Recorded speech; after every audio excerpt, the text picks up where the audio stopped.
The first thing that needs to be said about this year's Derby is that this year's 3-year-old crop is the best ever. Athletes in all sports are getting better, but in our sport we have metrics we can use to compare generations. And in Thoro-Graph terms, we're seeing something special this year. In the tables that follow, a new top is defined as more than 1 point better than the previous top. A pair is within 1 point either way. An off race has more than 1 point but less than 4 points worse. And an X is defined as 4 or more points worse than the top. As we point out every year, even though these are spring 3-year-olds, there aren't many new tops run the Kentucky Derby. The numbers do look a little better for those who come in on 3-year-old preps or less, as most horses do these days.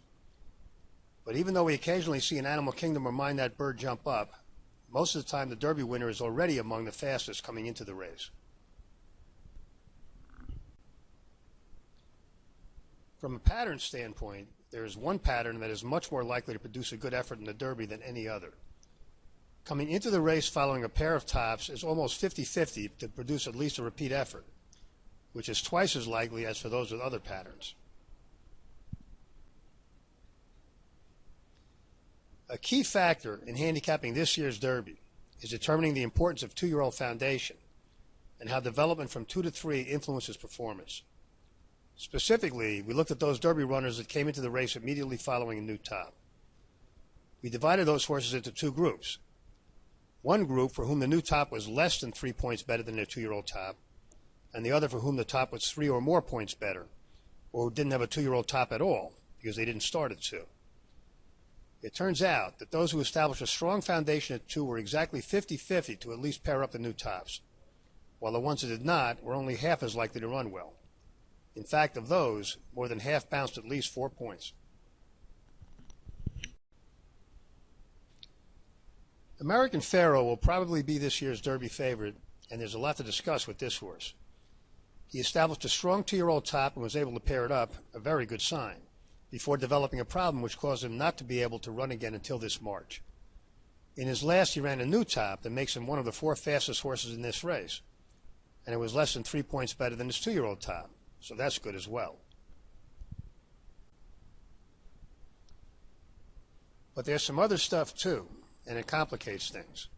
Since 1996, Baffert has had 24 Derby starters, and though the sample size isn't great, the ones with only 2 preps, like American Pharoah, have performed worse than the others. None has even been able to pair his top. Among those were Point Given and Looking at Lucky, and we're pretty sure Baffert knows this.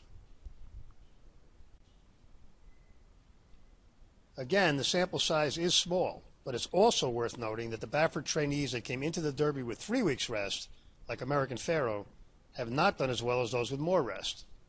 We're pretty sure Baffert knows that too. And all that makes us think his hand was forced by the injury to American Pharoah and the tight schedule he had to work with. We don't think he would have done it this way by choice. Oh, and there's also one thing Baffert probably doesn't know, but we do. Of the runners he brought into the Derby coming off a new top, like American Pharoah, only 1 was able to pair up. The other 9 bounced, and 6 of them bounced a lot. The group he brought in that was not coming off a new top fared much, much better. So what we have with American Pharoah is a fast horse with conflicting signals. The Thoro-Graph sheet by itself is positive, the context is not. Bolo has already outrun his siblings by a lot. He also has a good overall pattern with no bounces, only 2 starts this year, and comes in following a pair of tops. His last was better than it looked. He was wide while Dortmund saved ground and earned almost as good a figure. Bolo starts out slower than a lot of these, but is more likely to run his ace than most, which gives him a shot to get a piece of this. Carpe Diem ran well in his debut and very well in his next one. We don't hold the bounce at the Breeders' Cup against him. None of the dirt horses that shipped out from New York within 2 weeks of the race ran well at Santa Anita. His return was strong, and his last was within a point, making it a pair for pattern purposes. Historically, Pletcher has only gotten 1 new top in the Derby out of 39 starters. But it's worth noting the ones with less 3-year-old preps have run much better. And with only 2 points of development, a good pattern, and just 2 preps, it's likely Carpe Diem will pair up again. There are quite a few faster horses, so it's unlikely that will be good enough to win, but it's likely he will get into the exotics. Danzig Moon established a decent top at 2, but jumped to a figure almost 5 points better in his last. That's a lot of development, and since even pairing up wouldn't help him that much, he's tough for us to use. Dortmund established a strong top late last year, then raced straight through the winter while getting only marginally faster. This is Baffert's happy zone. 3 preps, 4 weeks rest, and a horse that is not coming off a new top. But we would like this pattern better if one of the last 2 was at least a point faster. And in general, Dortmund isn't that fast relative to this field. He's very likely to run well, but that's more likely to earn him a check than Rose's. El Kabir exploded to a very big figure in his second start, but it took a toll and he bounced to the sky. It took him 4 months to come around, but when he did, he broke through his top with an effort that was almost 2 points better. The bounce that followed this time wasn't nearly as extreme. Overall, the bad ones in this cycle were much better. And guess what? It's now again 4 months since his last top. This horse is getting better, and one more thing. He picks up a rail. A rail trip is worth about 2 points compared to the average Derby runner. And El Kabir is a live bomb for the exotics at least. Far Right established a relatively slow 2-year-old top, then has moved forward nicely this year while his connections have wisely spaced his races. This is a healthy pattern, but he's too slow to contend here, and this time he only gets 3 weeks. Firing Line moved forward nicely to establish a strong 2-year-old top in December. He improved in his first start at 3, then paired up last time out. This colt pretty much has it all. 2 preps, a pair of tops, pretty good figures, and a dam and sibling that got much better with age. With 6 weeks rest, Firing Line is the most likely of the faster horses to run a new top, which gives him some shot to win and makes him strong for at least the exotics. Fermento looked like he was set for a new top going into his last when he caught a dead rail at Keeneland. This is a classic betting setup, and if he was in a race where a 3-point new top could do some damage, we would be dying to bet him. But not here. He's too slow. Frosted ran 2 good ones last fall, then added Lasix and earned a huge figure when wide in the Remsen. His 2 efforts in Florida left something to be desired but may be excusable, because he then had a throat operation, which was immediately followed by a huge figure last time out. That effort was only 2 points better than his juvenile top, and as we've seen, that's really important. He's about 50-50 to pair up a figure that would give him a very good chance to win. A joker in the deck here is Rosario. In a very big field, it's anyone's guess whether they'll try to get through inside or make a premature wide move.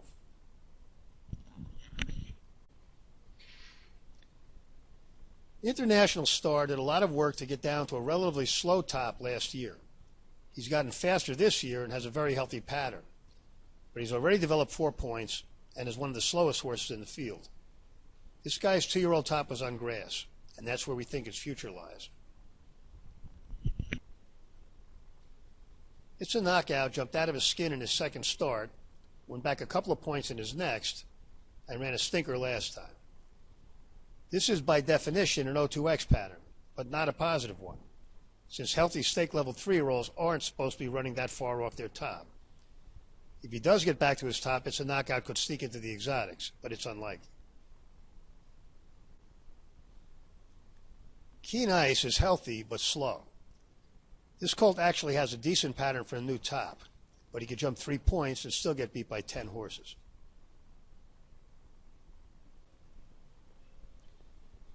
Materiality didn't race at 2, ran a big figure in his second start, and an enormous one last time at Gulfstream, where Pletcher has a history of getting big figures. The reason it's so hard for horses that don't start at 2 to win the Derby is that they're not ready to run in December, but have to run fast enough within the next 4 months to qualify for the race. And that amount of development in a short time takes a lot out of them. Aside from the study we discussed at the top about new tops following a lot of development in general, Pletcher has done very poorly with Derby runners who are coming off new tops. Seven of the 10 have bounced badly.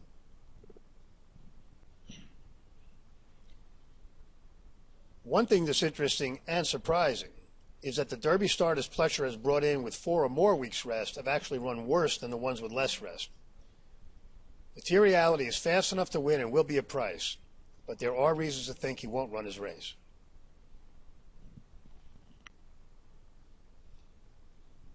Mr. Z had a solid developmental pattern last year, but didn't run well and bore out in his first 3 tries this year. He did finally get back to his top last time and could break through now, but he would need an enormous jump just to be a borderline contender. Moop Tahij will get a lot of attention due to his big Dubai win, but that one wasn't as good as it looked. He saved ground and didn't run very fast. Since he's already developed an awful lot, it's hard to see a big jump coming short term. Ocho Ocho Ocho worked his way down to a decent figure last fall, but hasn't improved on that this year. He might be ready for a new top, but has a lot of ground to make up.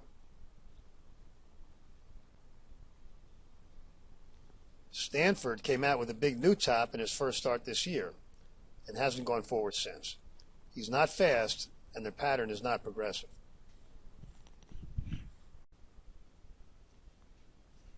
Tale of Verve. Well, sometimes Verve isn't enough, and somebody really wanted a table on Derby Day. This might literally be the least likely Derby winner of the modern era, Dallas Stewart notwithstanding. Contender didn't start until December, but moved forward gradually with a good effort in the Gotham concealed by a wide trip. He then exploded in the wood to a figure that if he can repeat it would make him a contender here. But this is a classic bounce scenario. That last wasn't just a 5-point top. It was 10 points better than his 2-year-old top. And we've discussed how that usually goes.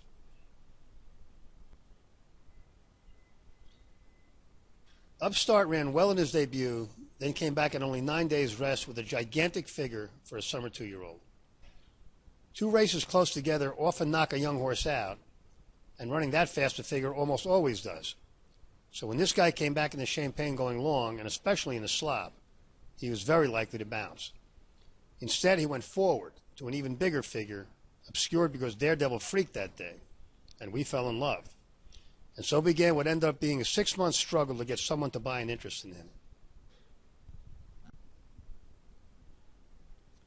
After the Champagne, Upstart didn't run anywhere near as best as Santa Anita, along with all the other Northeastern dirt horses that shipped out right on top of the race. But after getting to Florida for the winter, he returned with an enormous figure, one slightly better than anyone else in this race has ever run. In absolute terms, that's the kind of effort that fries young horses. But because this one had such a strong 2-year-old foundation, it represented less than 2 points of development.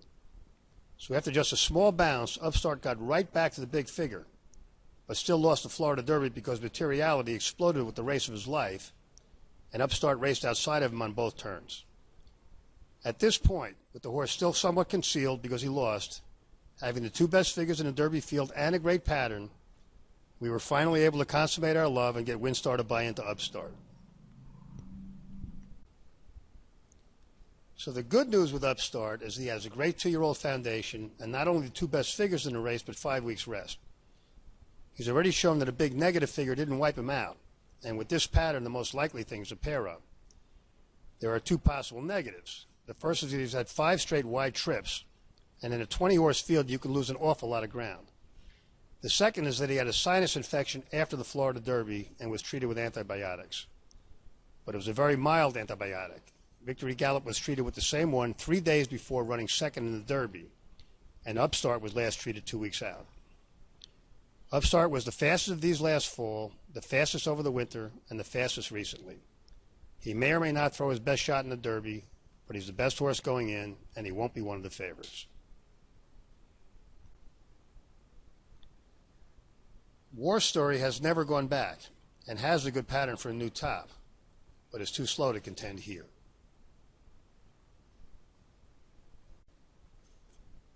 We can divide the Derby into 4 groups. The first is the largest and contains the ones that are too slow to contend and that we can't use under any circumstances. Far Right, Fermento, International Star, Keen Ice, Mr. Z, Mubtahij, Ocho Ocho Ocho, Stanford, Taylor Verve, and War Story are in this group. The next group contains the ones that have either a fast number somewhere in a weak pattern or borderline figures in a strong pattern. Danzig Moon, It's a Knockout, Tensendor, and Bolo are in this group, and Bolo, who is the one with a healthy pattern, is the only one we would consider using and just underneath in exotics. The next group has 4 horses that in an ordinary year would be absolute top contenders: Carpe Diem, Dortmund, El Kabir, and Firing Line. All 4 have strong figures and a positive pattern. Dortmund is no value, but along with the others is tough to throw out of the exotics. El Kabir is a must-use at a big price, and the other 2 are extremely solid. If Firing Line was a point faster going in, he would make the top group. The final group contains the 4 fastest horses, and it's better than 50-50 the winner will come from among American Pharoah, Materiality, Frosted, and Upstart. Of these, American Pharoah certainly could win. There are too many questions and too many other fast horses to take him as the favorite. We don't love Materiality for reasons discussed, but we're not crazy enough to throw out one of the 3 fastest horses at double-digit odds. The 2 that hit all the marks are Frosted and Upstart. They are very fast, have very good patterns, and will not be among the favorites. It's very tough to win the Derby with a wide trip unless you're as much better than the competition as Big Brown was. So the draw certainly did not help 3 of the fastest horses. The riders of Frosted, American Pharoah, and Upstart will all have to figure out a way not to be more than 3 wide by the time they get to the first turn. Materiality should get an inside chip under Castellano, so if he fires again, he'll be very tough. But it's hard to count on him to do so. 3 horses that did well in the draw were El Kabir, Dortmund, and Firing Line. Burrell will almost certainly be able to get the rail with El Kabir, and he and Firing Line become strong plays in the exotics with the puncher's chance of taking down the whole thing. It becomes even harder to use American Pharoah on top after the draw.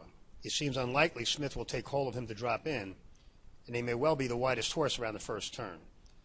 There's more of a chance Upstart will be able to find a spot to drop in behind him, and that one is faster going in and will be 4 times the price. We think Upstart is likely to run the best figure in the race. If so, it will come down to ground loss for him. With this draw, we're not going to try and take a definitive stand on picking the winner. But we will say we don't like Dortmund or American Pharoah to win the Derby as the favorites, making the race a potential bonanza for exotic players. The ones we know we'll be using are El Kabir, Firing Line, Frosted, and Upstart.